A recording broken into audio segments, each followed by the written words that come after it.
Uh, Good afternoon, maybe good morning to some who see this later on. We've been on hiatus for a little bit, but welcome back. We are excited to be back.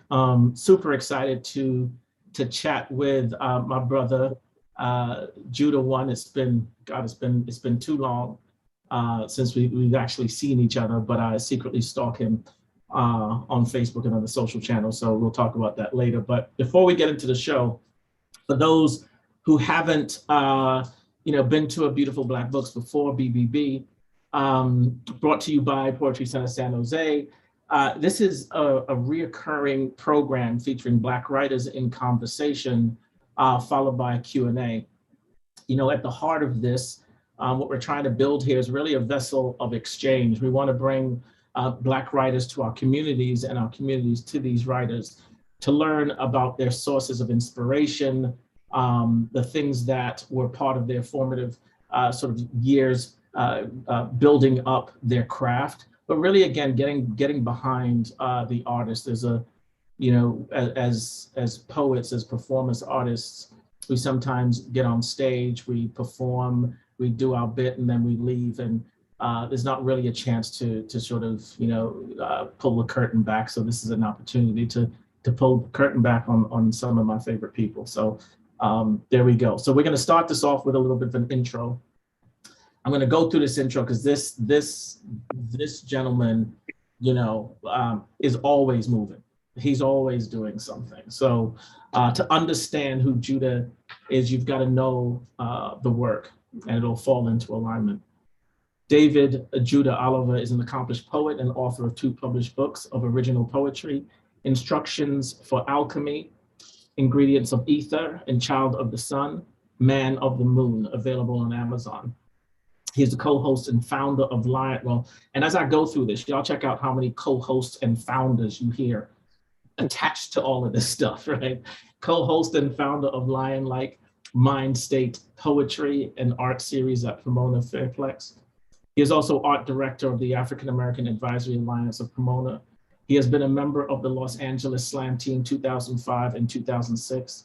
He was a coach and slam master of the Empire Mind State Poetry Slam Team of Pomona in 2009 and 2010, leading his team of poets to second in the nation. That is not an easy feat, people. If you've been to any of these competitions, you realize how hard that is and how many people you're going against. So that is an accomplishment there. As an entrepreneur, he owned and operated the now legendary Machine Pomona Art Gallery in Pomona Arts Colony, 2011 to 2014. Let me catch my breath because I still ain't done. For this work, he was awarded a full scholarship to further his education at Pfizer College of Claremont Colleges. He is an art consultant for the Ontario Montclair School District 2012 to present. David Judah One has taught poetry at every level of education, spanning kindergarten to college and university workshops, even beyond bars and barriers as an art instructor for the prison education program, teaching poetry to inmates at Chino Men's and Women's Prison, Norco Rehabilitation Center for men, and including Camp Glen Rocky Detention Camp for Boys in San Dimas. Marrying his deep love for creation and building, David Oliver also owns Mind State Inspections, a civil engineering consulting company. He is also a licensed minister and has officiated 15 weddings and a funeral. And apparently this man works on a 28-hour, 9-day-a-week schedule because he is moving. It is so good to see you. Welcome to Beautiful Black Books. How are you? I'm good, man. I'm very good. I try to find a way to make my bio short, but I can't no more, and that's cool. Look, take your flowers, accept your flowers, my friend. This is a lot of work, and when I think about, when we'll touch on this later, but when I think about when I first met you and going back, this is probably something like 2000. Oh my God, this is probably like 2006 or 7, maybe. I don't know, but even then, when I met you, you were doing things. So these are all major accomplishments, and I just think as people, as individuals, especially as Black men, you know, we need to talk about our accomplishments. It takes work, and we need to talk about it. So, you know, let the bio flow, my friend. Let the bio flow. Word up. Well, Yeah. it's an honor to be here, to be counted, and for us both to be counted. Shaka, congratulations to you too, sir. I appreciate that, man. I appreciate it. It's as you know, it's a long road. Yeah. You know, we're here, and I appreciate all the steps that took me and took us to get here. Hmm. Um, but yeah, so tell the folks where you are right now, where you're hailing from, so they sort of know your area of operations. Oh man, I am in Pomona, California, representing the Pomona Valley. It's a good 5, 6, 7, 8, 9, 10 cities, half of the Inland Empire. Um, where am I from? Yeah, I represent Pomona. I represent the Inland Empire, San Bernardino County, Los Angeles County, parts of Orange County. But really, I'm technically the poet laureate of that city, but there hasn't been a laureate in the valley. So I'm the laureate of the valley. Right. You taking it all. You taking it all. You All know. of it. Yeah. I mean, Plain. it's right, right. I mean, that is the, you know, sort of the umbrella of this, right? Is you're the ambassador for poetry in the area, you know, and so Yes. you take that, you know, this is great. So, you know, with that in mind, talk to us about what got you started in poetry. There's multiple things you're going to do, and we'll touch into that. But from a poetry perspective, what got you into it in the first place? Oh wow. What got me into poetry and the hip hop got me into poetry in the first place. Um, hip hop music and ministers in church, and even ministers on the street. I would see, the Nation of Islam out there preaching, telling us who we are as a people. The minister preaching, um, giving us information how to live as a people.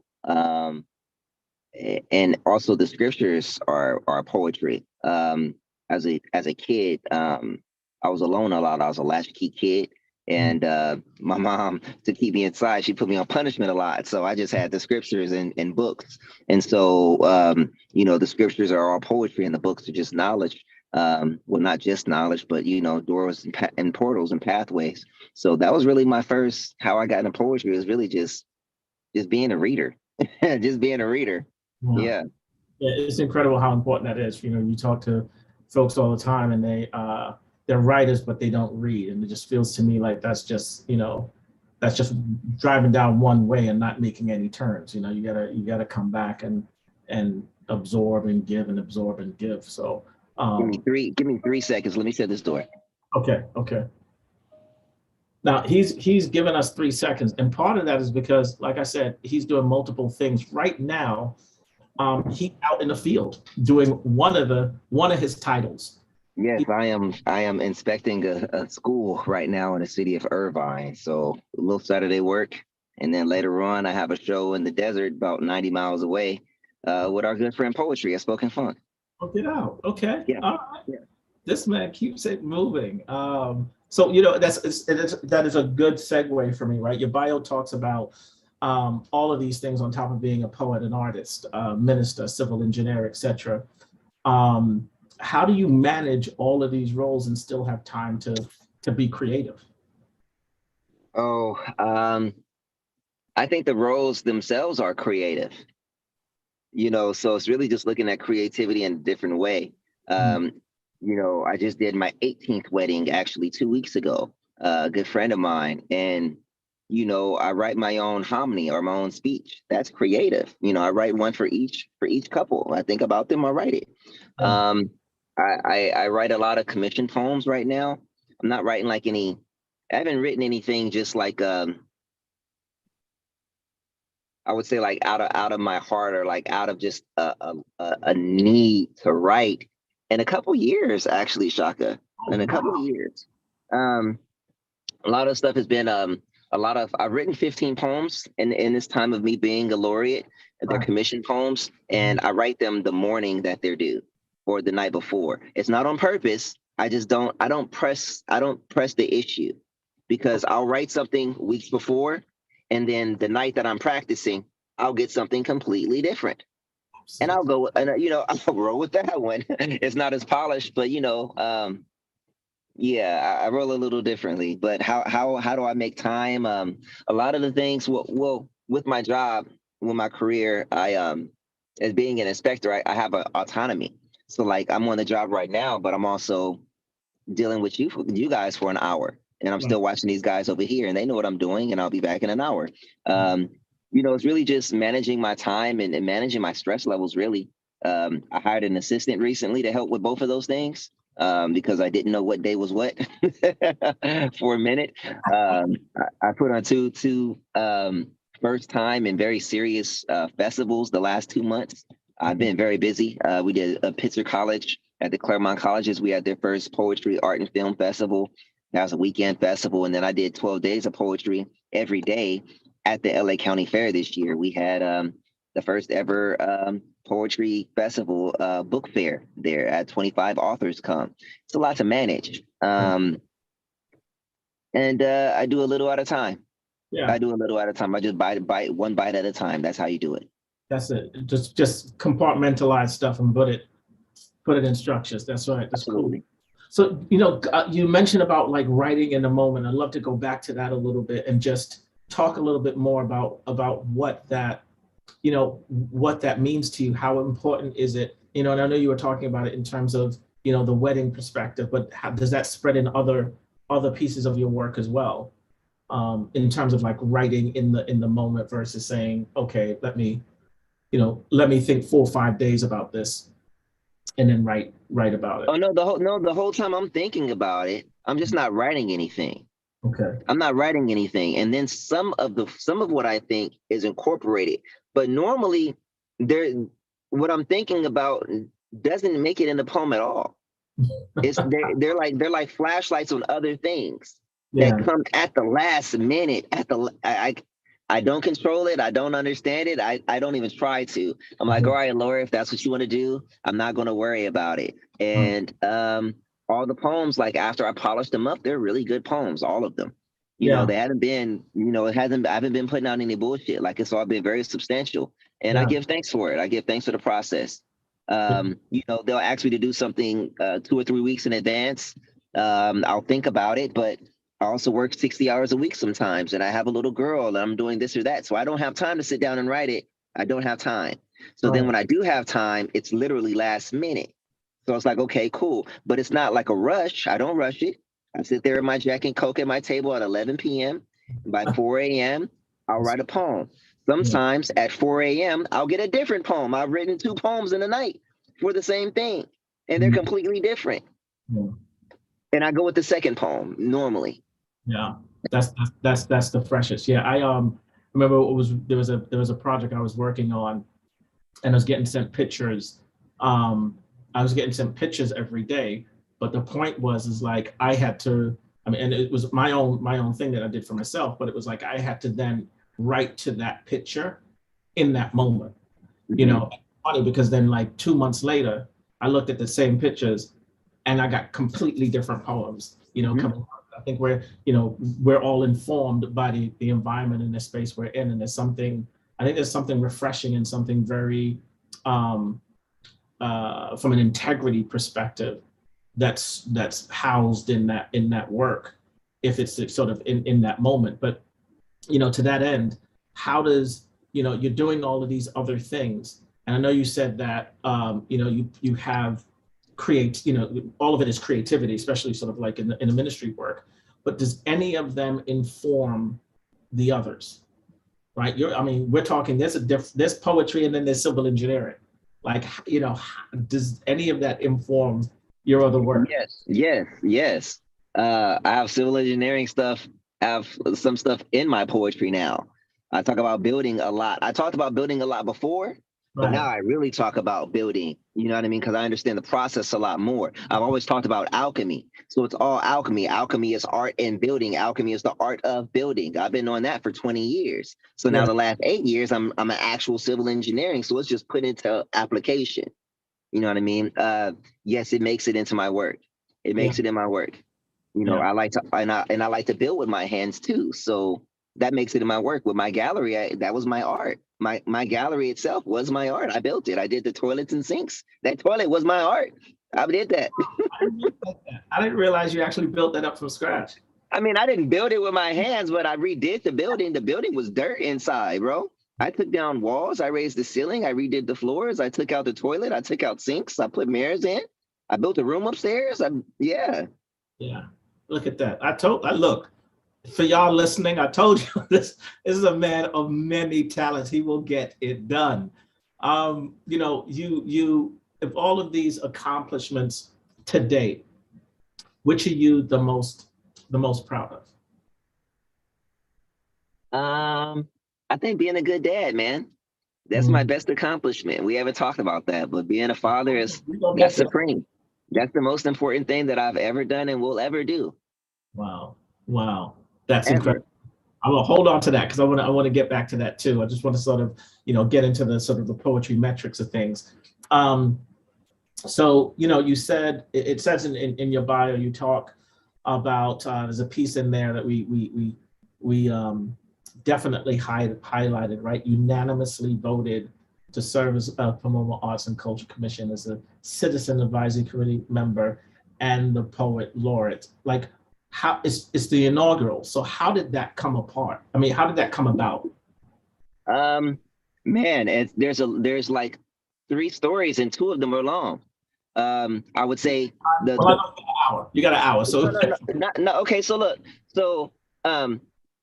when I had my art gallery, which was now 8 years ago, 10 years ago, a lady walked in. She was going through a little bit. She wanted a personal workshop just with me. We did 2 weeks together. Cool. Years later, I have some friends now that are going into the political realm of Pomona, you know, different commissions and different things. And I had left Pomona with my art gallery. I left and everyone's like, hey, Judah, like, we kind of need you to come back. Like, a lot has changed. A lot of galleries left when I left. Like, I was kind of an anchor. There was like a couple of us and I was one of them. And it was people felt a real loss in the community. And I had moved away and all that. And he asked me to come back. And I was like, okay, well, let's come back to something. Let's come back to build something different and to build something substantial that's going to open a different door. I was like, Pomona's never had a poet laureate, and no one knew what it was. What's a poet laureate? This and that. So then I had to spend a year telling the library, city council, different boards, what a poet laureate is, what that work is, what it can mean for our community, for us. What it can mean for us, not just, and also for our arts, because in our area, our artists have to go to LA a lot of times to get seen. So really to just legitimize our area and our arts, honor what we got going on. And took another year. I thought it was dead. I was like, okay, this thing is dead in the water. It was silent. Then a year later, my friend was the commissioner of the library. That friend I gave the workshop to was commissioner of the library. I had a couple other people in city council and this and that. So then they picked it up and I didn't know that they picked it up. I thought it was dead in the water. They were still having the conversation in rooms that I wasn't a part of, conversations. My name was brought up. The laureate was brought up. I didn't know none of it happened. I didn't know. And then they're like, hey, Judah, so that laureate thing, we're kind of ready for it. I was like, oh, really? Okay, cool. So then we made it a public nomination because it's not just for me. Right. Make a public nomination. But I ended up almost lost. But yeah, I ended up dead winning. Before that, I got unanimously nominated to the Pomona Cultural Arts Commission as a citizen advisor. So that happened. Once again, I wasn't in the room. I didn't apply. I didn't even know that they were doing it. They said, we got a vacancy. They said Judah would do good at that. And everybody said, yeah, Judah would do great at that. Voted in. They gave me a call and said, will you do it? Yes, I will. So what do? We're over $2.5 million in Pomona art. Putting up murals and rebuilding statues and remodeling stuff. And my civil engineering helps us with those budgets. I saved my city, what, $40,000 last year on some art projects? Because I know how much things cost. I know how much materials cost, how much labor costs. You know what I mean? Yeah. So I really like it a lot. I like it a lot. Yeah, we're over making our city beautiful, you know, not just in word, but in law and statutes, and also things that you can see and feel. Yeah. That's important to me. Yeah, that's commitment, man. I mean, look, at the end of the day, like you said, I fully believe 100% that nothing is arbitrary, right? Nothing is arbitrary, and you know, like you said, the one piece, one seed, you know, plants for something else that plants for something else, and good will come to good people. So I'm excited to hear that. And I had no idea, you know, I had no idea. It's the seed, Shaka. That art director, I'm an art director of the African American Advisory Alliance. You came to my art gallery, Machine Pomona, right? Yes, I did. Yeah. All right. There's a building across the street, 3 times the size of my building that I used to pray over. I used to go put oil on that building. That's the building we got now. It's 3 times the size of my old building. Yeah. We got it as a community and collective. Look at that. We got it for $100 a year. The thread, people, in this is intention. Intention. Stay in alignment, B. Stay in alignment. Exactly. That's what's up, man. That is good to hear. I had no idea of all sort of the back end and you know what was behind the curtain and getting all of this. Oh yeah, it took 3 years to become the first. It took 3 years. 3 years of explaining, making proposals, going and talking to people, having coffee, being told no, finding the next person who has the yes, finding the person who has a mind for a yes, right? Then letting them go, giving them a whisper, letting them do it. Yeah. You know what I mean? Yeah. But they already knew about me and my character, so then that's what took it further. Yeah. That's what took it further. Me having Machine Pomona, my actual physical location, that's what got me the Laureate, because they knew this dude's dedicated to who we are. Right. He's part of it. He wants to better the community. He's a staple. Yeah. What's up? No, that's fantastic. I mean, again, you know, you're doing a lot, but it is evident that the hard work, that the intention, that the prayer all points you in the right direction, and you're reaping the benefits on the other side of it. So that's fantastic. Yeah, good, thanks.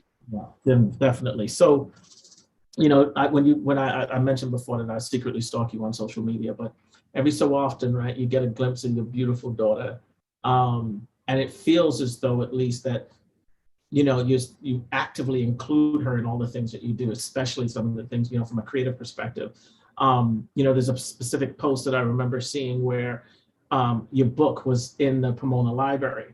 And, you know, you sort of videoed her coming to the book and picking up the book. And as a father myself, like, I know how important that was. I know what I felt in seeing that. And doing things similar to that with my daughter. But what do you, you know, I always wonder, what do you think was going through her mind as she's kind of coming through and picking up her dad's book? She says it sometimes. She's like, "Oh, another one. Oh, again." Like, she's like, you know, it's cool. Like, right now, Daddy's a winner. It's a string of wins. But I also got to tell her, like, this stuff that's going on for Daddy is not normal. You know, and it's not, it doesn't happen for everybody. It's not normal, and it's very special. And like, she realizes that, you know, she sees, you know, a couple other men in her family, and then she sees me, like, I'm at work, I'm the boss at work. We went to city council, to city hall, and we were behind the offices and this and that. Like, she's like, damn, Daddy's kind of the man. Like, like, we go to the fair and Daddy, like, gets access to everywhere right now. It's kind of crazy. So I give thanks that she's able to see me in that capacity. She's not seeing me subservient, and she's seeing me serving from a ruling aspect, not a serving aspect. But she sees the heart of a servant, like, and she sees it. People come to me. She hears the phone, like, people come and ask me of things, and not just different things to know, different wisdoms. And it's really important, man, that she's around for that. It's important for me that she sees the caliber of man that I am, and hopefully the caliber of man that she would like. Yeah. But also just for her own self, not just for the man or whatever, just for her own self and confidence. I think it does a lot for her. It does a lot for her. You see what is capable, right? What done. You know? Yeah, and I think she's really picking it up. Last year, she goes to a Christian school, right? A Christian private school. It's like 90% Asian. I'm going to say that because they don't play with their education. That's important. All right, that's important. She got #1 in the school last year. Nice. And then she got the Spanish award last year as well. This year, she got first place in the whole district in a speech award and a presidential award. So like she sees me and she's like, oh yeah, I'm going to do it too. And it's easy for her. Yeah. It's not hard for her because she sees me and she sees her mom always creating and stuff. So, man, she's gonna be dynamic. She's awesome. I'll talk about her the rest of this time. I won't spit no poems, bro. I am with you. I am with you on that, man. But I think it's, you know, some of the things that you called out here. I think it's so important that they see like the pathway that you're laying out, right? And so not only is that pathway laid out so that she can follow in that, but she actually sees you literally building that pathway out. So it's like, I can do that, right? If I want to go over here, it's not waiting for that moment. Dad did this over here, and built this own pathway. I think it's a beautiful thing. And, you know, again, I'm overly attached to that, having a little 12-year-old myself running around here and trying to figure out how to have her manage through this existence that we have today, because it is no joke out here. Yeah, I love it. I bring her to work with me. She's actually my apprentice. I hired her. I did a whole onboarding and had her sign it and this and that. We went and opened up her credit union account, and I pay her every week. It's important, man. It's important. It's important to me that that is instilled in her. You know, that we work. That we honor work, that we honor knowledge, we honor wisdom, we honor our community. You know what I mean? We honor helping each other. These are things that we instill. Yeah, this is beautiful, man. So, you know, we're gonna let you read a couple minutes from the book, but before we get into it, you know, I wanna, you know, as you were writing this book, what was the most surprising thing you learned about yourself in creating this, in putting together this last book? Ooh, this last one, I'm about to put out another one. This one was made actually in 2013. And I was learning a lot of just different things in the spirit, different from West African religions, Islam, Christianity, you know, some Egyptian stuff, Sumerian stuff, all different, you know me, Shaka. I've been learning stuff for a long time. But at this point, like it was really like coming together, you know what I mean? Like in a way, like whoo, and really shocking my mind and my own spirit in a way. And looking at it, it's to me, it's beautiful, like seeing my process, hearing how I kept my faith after learning such things. Yeah, to me, it's just a testament of that. It's just a resilience, a mental resilience for me. Is what I read when I read my book, when I read these poems. And I remember where I was, man. I remember where I was. Like I wrote these poems when I had my art gallery. When I had my art gallery, I was struggling, bro. I was struggling. So these poems about prayer and these poems about shit. These poems about submission and giving up and learning and ascending, like they're real, super real. Yeah, because I was going through that shit. I needed it, so it was real. So cliff notes. These are learning for me. It was good. That's good, man. I mean, you know my ass. I'd be crying. No, man. Look, this is a beautiful thing. I mean, look, you know my ass. One thing I can say, you know, that I can honestly say that I don't know many people who are committed as you are to being who you are and finding that space. I mean, I remember 2000, God, I don't remember, is it 2000, there were 2 zeros in there at some point early when I first met you. And I was in LA. I had just come to LA, I think, and I was doing a reading. And I think I wrote a poem, and in the poem, I wrote Nephilim. It was in there. And I remember looking across across the audience, and you were in the audience, and all of a sudden you lit up. And I remember saying to myself in the back of my mind, like, I need to talk to that person. I need that the antenna, went up. And we spoke. This is before like Lounge or the Poetry Lounge or anything like that. It was a small place up in, I want to say it was in North Hollywood. I think Mida might have been doing, it was Mida doing a show there or something. Sounds like it's getting colorful now. I can start seeing it. And I remember walking over to you, and we us talking about that, but it was that word that sparked it, and we started talking about spirituality as versus religion, and et cetera, et cetera.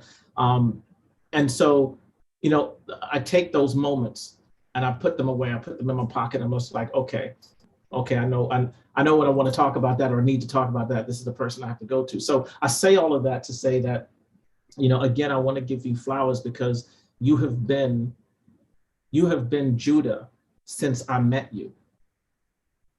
There's a lot of people that have turned and moved and become other things. Absolutely. You know what I mean? And I'm not talking, not talking evolving, because evolving is fine.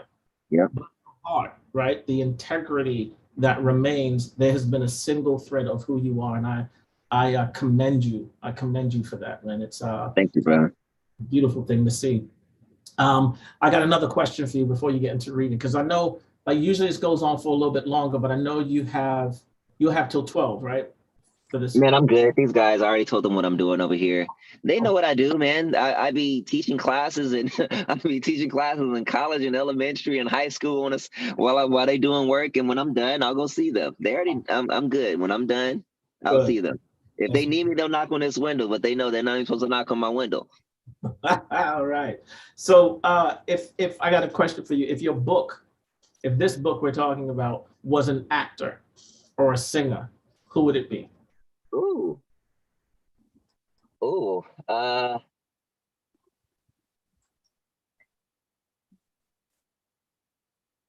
Actor or a singer? Mm-hmm. We're gonna reframe things a little bit. If this book were a singer, it would be Peter Tosh. I was gonna say Bob Marley, but it was a little more raw than Bob. It's gonna be some Peter Tosh. Wow. Okay. And if it's an actor, man, I don't be knowing their names a lot of times. I don't watch TV that much. I don't know, man. I don't know about acting. Look, I'm good with Peter Tosh. That frames it for me altogether. But look, I don't want to hold this any longer because I want people to hear your work. So, we got a couple. Well, I say we got about 15 minutes. If it works, and then we have a couple of questions after that, and open it up to questions from the audience if there are any. But I will turn it over to you, ladies and gentlemen. This is the incomparable Judah One. Y'all better listen. Hey, peace. Thank you, Shaka. I've been doing this for a few years now. You might, hold on, let me change this. Yeah. You might recognize the style, Shaka, because I've been doing this a few years and I got it from you. I do. Write my joints on envelopes and half papers. That's how I do now. All my poems are on half envelopes and half papers now. This poem right here, I'm gonna read a couple that I wrote during my tenure as the Laureate, and also I'll read from my book. My first couple are the tenure, and these are like little prompts and lessons too that I've done with my students. This is the I Am poem. I haven't written an I Am poem in like 10 years. And then recently I was teaching at a juvenile hall in San Diego. And I was like, let's write an I Am poem. And this was a pretty good one. A lot of my stuff comes from in the moment. Here we go. Love it. I am the alignment of several stars, a few planets too. The grossest part of my light body I am made to matter in its time, and until my time decay, I let these words spray circumspectfully. And carefully is what that means. These tones These tones tiptoe in silence first.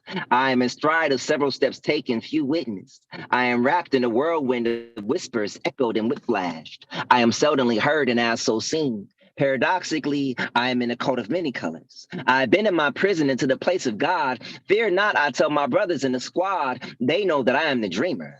I am the speaker of, as I am the conduit in this reality. I am father. I am son. I am middle child. I am my medium when I am in the mood. I am my best, most true and radiant self when I hit my mode and interlock my gears. I am pre-dawn prayers. I am unlocking higher levels even on lockdown. I am 100 miles and running. When I was down, I learned projection. In the dark, I learned several seals for my protection. Thus the stronger radiation of the greater I am in me. I am the manifest of my will to be, and to the glory of I am in favor, and to the honor of I am counted amongst the good as a mercy, and to the power of I submit. That's one. Mm. This poem is called Sankofa Futura. Sankofa is a West African word. It means in concept, which means like to look back. It is drawn as a symbol, and it looks like a swan a lot of times. It's a swan looking back over his shoulder, because you're supposed to, once you get somewhere, don't forget where you come from. Look back, and if you can, grab back and bring them forward with you. So this poem is called Sankofa Futura, because we're looking back to the ancestors, but we're still going forward. All right, so we go. We still black and achieving. We still black and moving. We still black and empowered from within. We still black and believing. We still black and knowing that history is to be studied, is not over, that black history is still in the making, that there have been many remakings and remarkings and remarks and red marks on maps to keep us out of homes, positions and positioning. We still black and positioning. We still black and remembering, Sankofa and forward thinking. We still black history in the making of and in ourselves, many firsts again, innovations and inaugurations spawned from self and creations and imaginations made manifest. We still black in evidence of solar power and magic is movement. We still black and moving through. We still black and waiting through these waters, through these times of trouble. We still find peace somehow through these struggles, or seek the understanding of, constantly coming back to the truth that our story is not over, that black history is still in our making. Our history is making ourselves into who we want to be or need to be.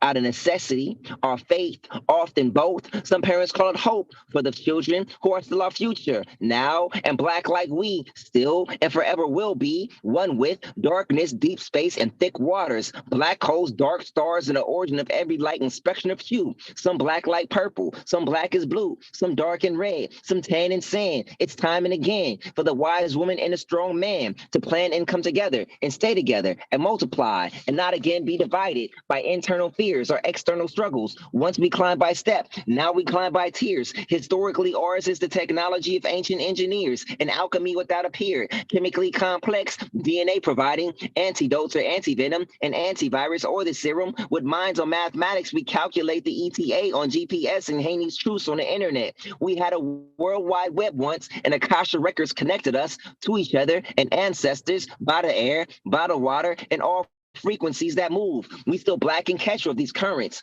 We still black and setting trends in this current. We move through this world as waves, becoming particles of light. When not observed, we black again. If you're familiar with quantum physics even a little bit, I slipped the double slit theory in there on the end. There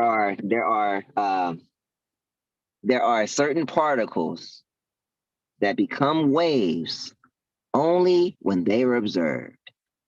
When I learned that, it really fucked me up. This is not a poem. I'm just telling you. That's the double slit theory. So what this can mean is this: when you're looking one way, you see something, but the stuff behind you becomes something else, and it knows you're not looking at it.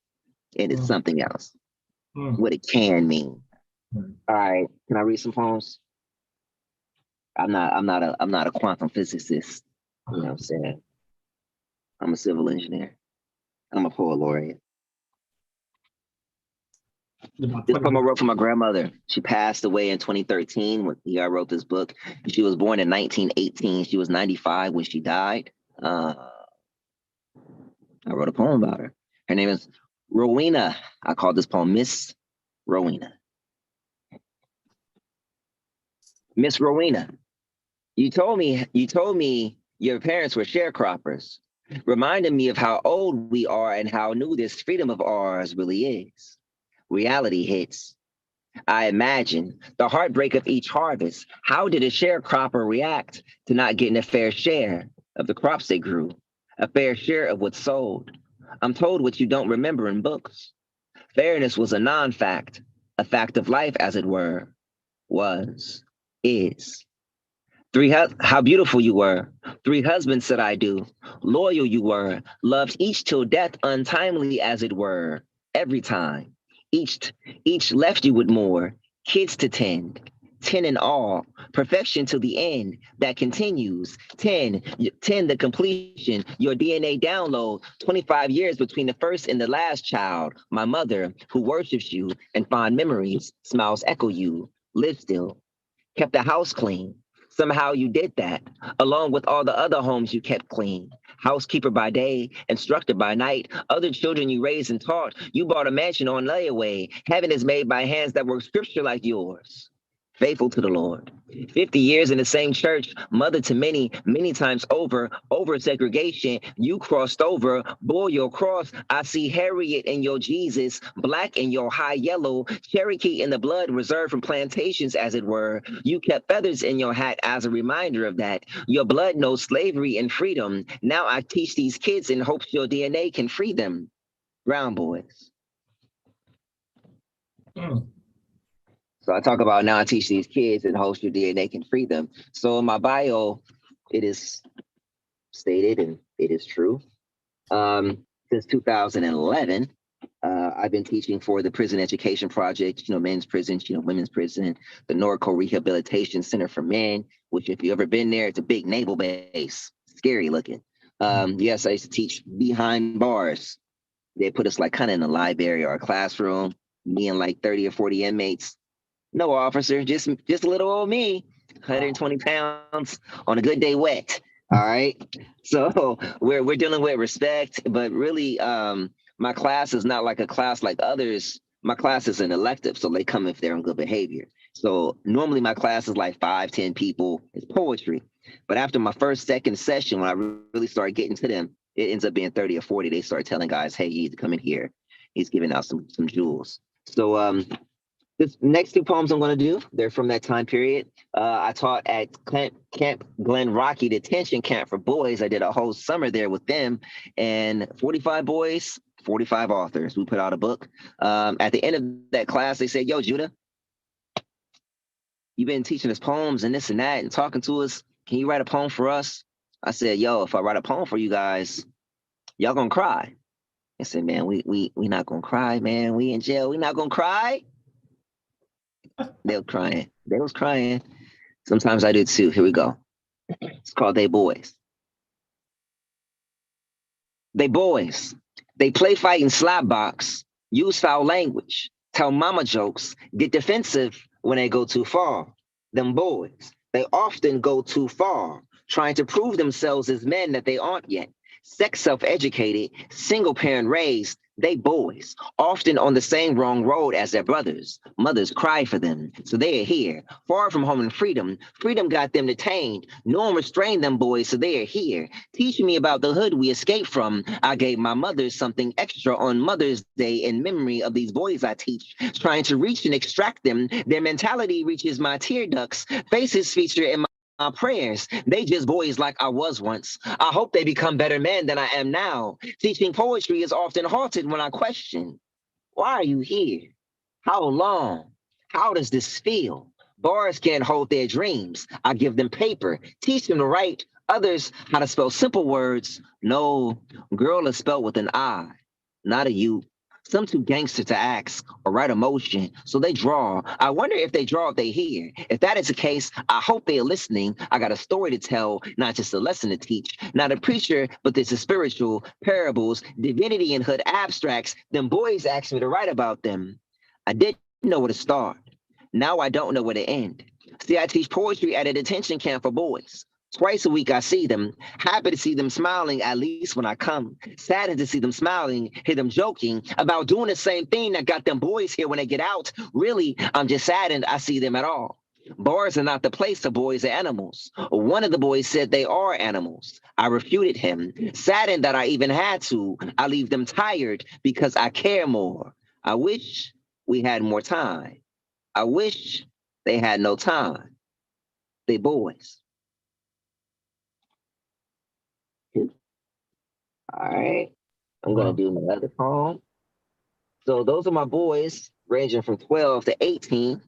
This next poem is called From the Inside, about the men, ranging from 18 to my oldest was 79 in my class. Prison. One of my boys, I told him, hey man, you guys got to get it together. I was so tore up because he was in Norco prison after that. He was 18 and they were the big boys and they were the men. Anyway, here we go. This poem's called From the Inside, Norco prison.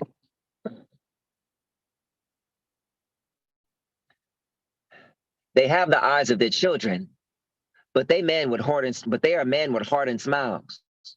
They will spend their lives walking the same mile. I hope to bring them smiles from the inside. From the inside. This phrase has double meaning. They who have changed from the inside know they will never be outside, find themselves here, inside the same walls. They self-reflect and write poems. They self-reflect and write letters to their seeds, to their mothers, those who remain. They amaze me. They hear and will remain so. I'm here to teach poems. We talk God mostly, and meditation and coping from the inside. We free write, share, and listen, exchange perspectives and stories. They tear up over mistakes made, over children left behind, and love taken for granted, in places they will never see or know. There were young men who made the mistakes of young men. We never talk about why they are here. I never ask. Never is a word I attempt to never use around them, unless it's used in certain sentences like, it's never too late. Sometimes that message seems futile, but since there are points, even in forever, I spread this good news. You can be free from the inside. They inside so they know the power of perspective. Perspective is all they got. Perspective is all I work with. We work in poems, but speak in symbols. There are metaphors for tomorrow, I told them yesterday. Secrets of the spirit coded in rhyme form. We learn fixed forms and regain the formless. The spirit cannot be bound unless you have bound it, or relinquished your name, or forgotten yourself. I hope they continue to write in circles until they evolve and revolve around themselves, each man in his own orbit. The point of some poems is to orbit, to give points where we can check ourselves. We write stations of healing and build altars in the mind. I hope they find the outside from the inside. That one hit different that time. All right. Shit. All right, so this poem is technically, I guess, going to go down in history as Pomona's first official poem. I wrote my city's poem. That's crazy. Here we go. I'm going to write a different one before I'm done with my tenure. Hopefully it'll be better than this one. But this one is pretty good. Pomona is, it's the city. And our symbol is a circle like this, but it's 6 P's.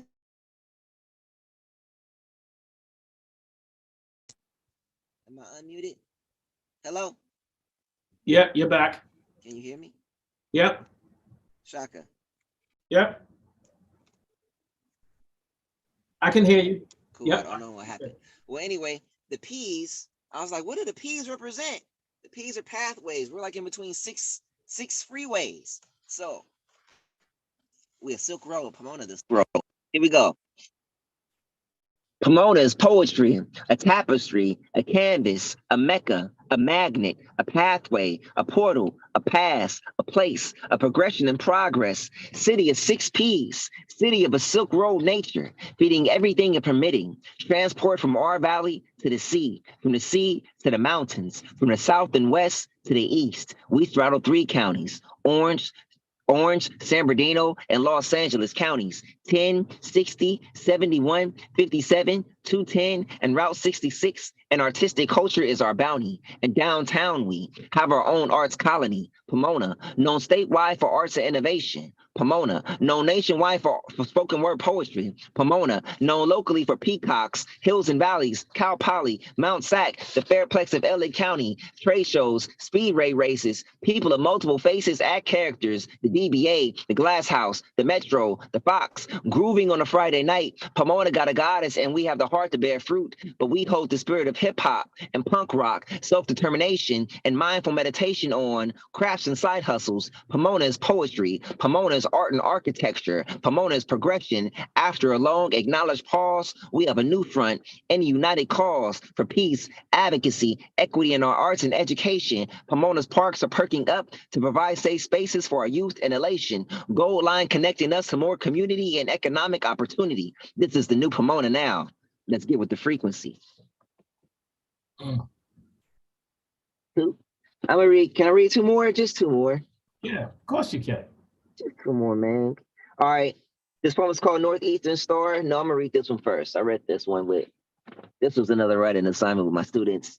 Anytime I have them write, I write too, because I don't think it's fair if I come in here like Michael Jordan, start dunking on everybody. So if we're doing shooting drills, I'm doing shooting drills with them, okay? That's how we go. So if they write a poem in 10 minutes, I have 10 minutes to write a poem as well. The theme of this poem was the superpower. I said, hey, write a poem about your superpower. You guys are in jail right now. So write a poem stretching your imagination about what would your superpower be? Some people chose to be invisible. Some people chose to fly. Some people chose this or that. And I was like, I got one up on all of you guys. I'm going to use 100% of my brain, because if I'm able to use 100% of my brain, I can be invisible. I can fly. I can go to space. I can do anything that you can think of. And that's my superpower. So here we go.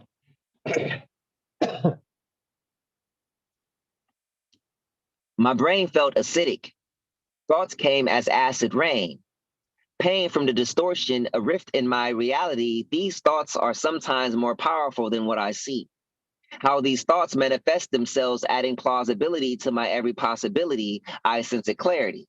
All clarity, in fact, all fact and fallacy fall easily before me. By now, I ought to say my being. With 100% I evolve by mind power and possess all ability. I can see my think, need not food nor drink, only rest on Saturdays, and only on some Saturdays, when an outer matter play with the ether internal. My external is solely a shell I feel. My will is the power here. This mind is the true body in the all. And encompassing truth according to my senses, and not only, but also many particles betraying ways being observed in by conscious knowledge. There it is again. Foresight becomes what we see afterward. The bird flying is the word ascended. You see the matrix when the radiation breaks hues and pigments. You see the radiation when the light bends behind your every figment of imagination or figure, depending on what and how you figure. I'm not a master of manipulation. I'm not a master of manipulation, nor am I a manipulator. Knowledge and wisdom got my understanding on a crossfader. That I manifest the vibe in several aspects of correlation. Words birthed after several months of observation and gestation. All right. That was just fun for me to read. I like to read that one. And the double slit theory snuck in there at the end. A lot of quantum physics. A lot of science in my poetry book. A lot of spiritual stuff. A lot of pseudoscience. All right, here we go. This is the last poem in the set. If I can remember it, it's a banger. Traditionally, I forget one poem each set. That's because you're right. That's because you're right. That's why. Here you go. This one's called A Northeastern Star. I wrote this for Juneteenth last year, and I was thinking about it. This year, I'm writing a poem for a possible Harriet Tubman statue that's unveiling July 4th. In Pomona. And so thinking about Harriet too, when I wrote this poem, they ran after the Northern Star. They're like, yo, man, we got to go and follow that Northern Star. But these were also an Eastern people. So a Northeastern Star is what I call this poem. It's time we took knowledge of self more seriously. With a double dose of wisdom and all the understanding we can muster, it is with a clear view of history in which we see ourselves now. And just as the now we know what time it is. Time for Black family, Black arts, and Black biz. Time to reclaim what's stolen. Time to claim land some thought desolate. We'll make it golden. Could be now, some just ain't holding it right. We have to keep it right and exact, especially what we have right now. It's not. For us, it is always like summer. It is always hot. My fingertips tend to sweat a little bit when I see the cops. My heart stops for Floyd, Trayvon, and Tamir. My stomach drops for more because Zimmerman is still here. I want to slip into my lowest nature every time there's a new video with no new charges, no at-larges, just further taxation without representation. How is it that you want my peace and deny my justice? Sandra didn't kill herself, and if I die in police custody, I didn't either.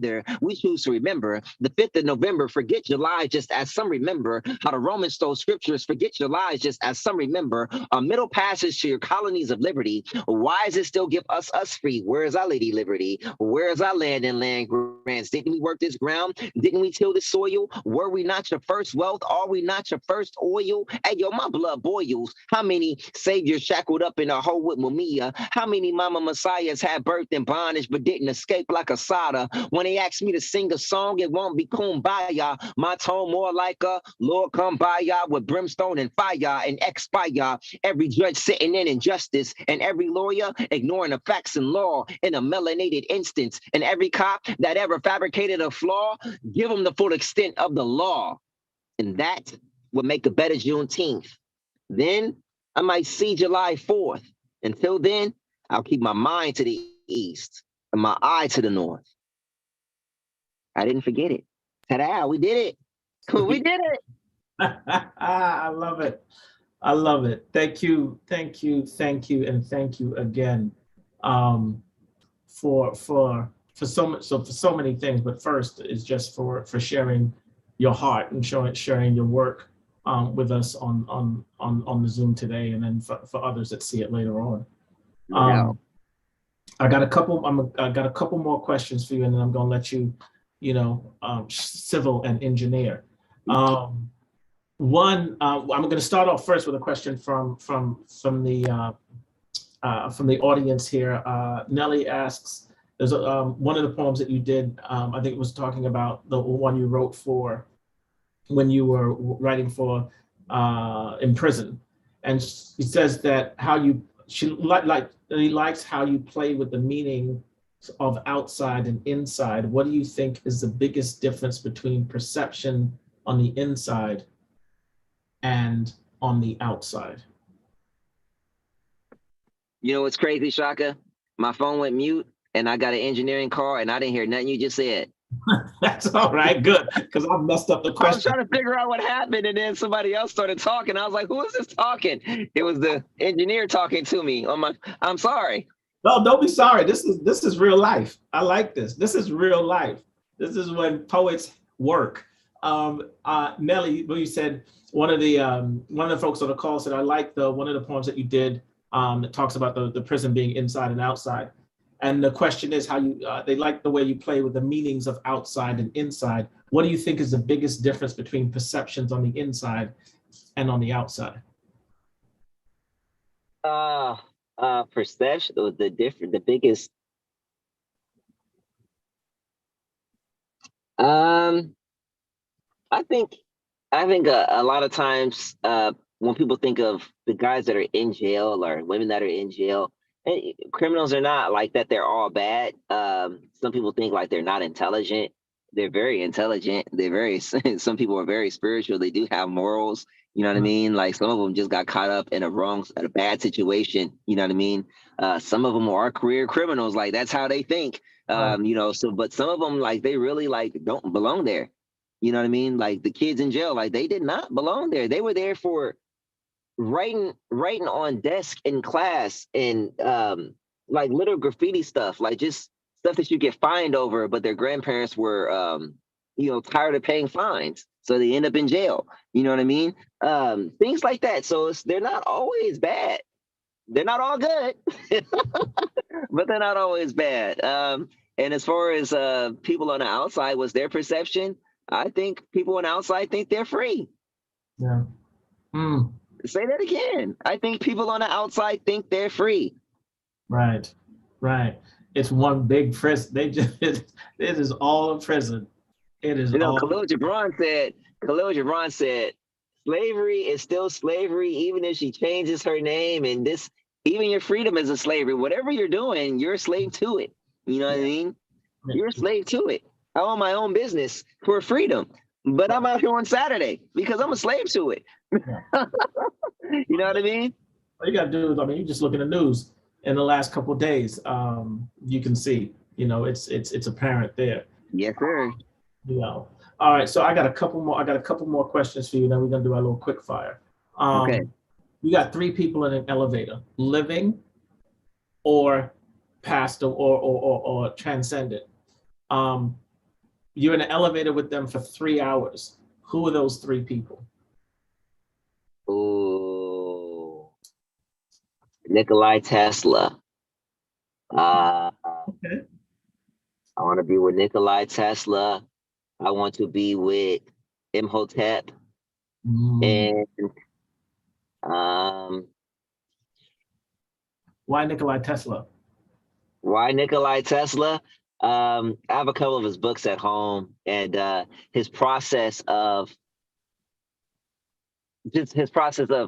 creating things and his planning is the way I built machine. I did it all in my head first, and then you come to the actual physical stuff when you're done doing all your variables in your head.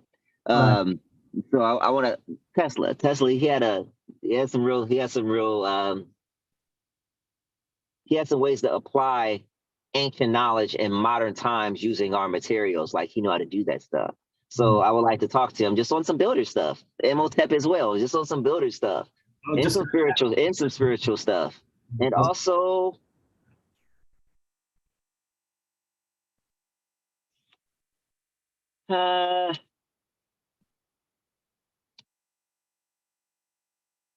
I would say, yeah, Clarence 13X, the founder of the 5 Percenters. I was gonna say Muhammad or Jesus.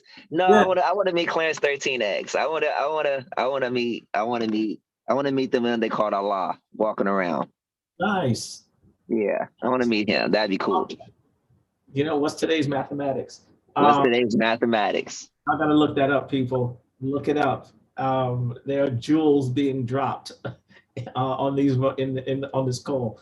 All right, I got one more for you. So there's Malcolm, Martin, Obama. One of those never existed. Which one would it be? If one of those had never existed, this is the whole. They do it a lot with hip hop, but we're taking a spin on it. If one never existed?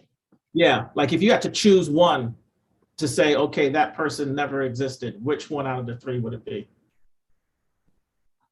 That's very difficult, bro. I know it is. Like Malcolm was like an archetype, so Malcolm must stay. Martin, without Martin, Malcolm wouldn't have reached his potential. Martin also, Martin had his flaws, man, but Martin was still really, really special, man. Obama was great. Obama got to go. Obama got to go, even though I would say he's the most important because he's an actual politician and he's the one who can make shit happen. But the other two, they made you think of life in a way, man, that makes shit happen. Once you're able to think of yourself in a different way, then you can attract those things and become a different thing and become more. Yeah. Yeah. Man, they're important. I don't know how you can separate that. Obama's the same way. You know what I mean? Mm-hmm. Obama, it wasn't even a talk that you can be this. It was like, nah, nigga, you can be this. Yeah. Yeah. Yeah. Man, that's important. I don't know, man. I don't know. It's a hard one, man. I battle with it and I go through it. I go through every day. Where I've landed with that is that both built the foundation, and one is and the other is an example of the execution of that. You know what I mean? And but like you said, it's all entwined. So no. Obama gotta go. He bombed the hell out of Somalia and Sudan. Obama gotta go. He bombed the hell out of Yemen. He's not the same as them. Let me come out of my delusion. Right. Obama gotta go. I was giving it some time. Some time to germinate. All right, cool. So now this last part, I call quick fire, right? And there is no thinking. Again, we're in this moment, right? Okay. I'm going to say a word. You've got to tell me the first word that comes to your mind. All right, ready? Go. God. Black. Freedom.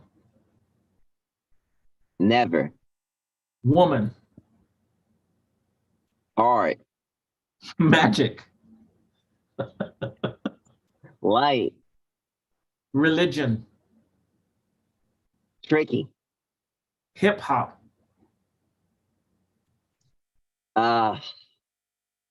That's the sound. It is a exhalation. Spirituality. Covers. Greek mythology. Boss. Relationships. Enter. Poetry. Life. Touch. Me. Paint. You. Concrete. Jungle. Universe. Expands. Father. I am. Kendrick Lamar. Rapper. Future. Yesterday. Existence. Now. Love. Now. Love it. Love it. This has been truly insightful. I just want to check and make sure there's no other questions in the chat, folks. If there are questions, please put them in there so that I can ask this young man before we jump off. But I'm almost 40. I ain't that young. I know I just shaved. I look young. I'll be 39 in a couple weeks. I'm still young. Okay, well, I still got a couple on you. Let's just put it that way. Mm-hmm. So look, we'll see if there's any questions, but I just want to say, I want to make sure that you get your flowers, brother. Like, there's so much good work that you're doing, for the art of poetry and art, as a genre itself. So much that you're doing for the people that walk in your same space. Your work is so rooted, and I'm saying all this because I don't say it. I don't get an opportunity. No, actually, I don't get enough. There's not an opportunity. That's I'm full of shit. I need to take the opportunity to do so. So I'm doing this now. Your work is so rooted and so purposeful. There's so much intent in what you do and how you move through the world. So I just want to thank you for that. I want to appreciate you for that. I hope, and my intent with this program is to get folks to see that in these individuals, right? That it's not just the work, but there's what goes into the work and the person in the work and what inspires them, what touches them around. So hopefully that has come across. Hopefully I've given you a space to be you and to let the world know who Judah One is. So I appreciate your time. I appreciate you and your effort. And I appreciate the Poetry Center of San Jose for having me out as well. Absolutely. I'm gonna do one last check. I want to make sure that you're you in the space to do what you need to do over there as well. One last check for the people listening right now. If there's any questions, let me know. If not, I am going to pass it over to Robert to sort of take us out. But yeah, again, brother, thank you so much for the time. Thank you. Thank you, Shaka. David, are there folks you want to shout out to us to check out? Yes, I would like to shout out the African American Alliance in Pomona. Our brethren, we are here for you. We have a 6,000 square foot community space. We built it for you. Line Like Mind State, my clique, my crew, my fam, 14 years strong. Line Like Mind State Poetry Series, Pomona. And the Pomona Library. Let's shout out the Pomona Library. They put me on. I'm the laureate. And I give thanks. Peace. Thank you, David. Thank you so much. And young authors that you might want to highlight for us that come to mind? I don't have any young ones at the moment. I have Mary Tawa Ross and Traje Thomas Powers Thomas. That's my co-host. She has a book dropping out right now. Those are going to be some good ones for sure. Yeah, I don't have any young ones right now. I don't know any young poets at the moment. Okay. Thank you. Just two powerhouses you just mentioned. So in the game for a minute. So flowers to them as well. Yes, indeed. Yes, indeed. Thank you guys for having me. Lion Like Mind State, and we represent. And Pomona is in the house. Pomona is out the house. We out of here. Pomona is lucky. All right. Peace Thank out. you, David. All right. Thank you, Shaka. Oh, thank you. Thank you for this space and this opportunity. And thank you all out there for attending, and hope you enjoyed the show. And be well, and come back to us for the next installment. Visit pcsj.org for updates about programming. And we'll be having Tango on the next BBB. So it's going to be exciting as well. Awesome. Thank you, Shaka. All right. Take care, guys. Take care, everyone. Have a good afternoon.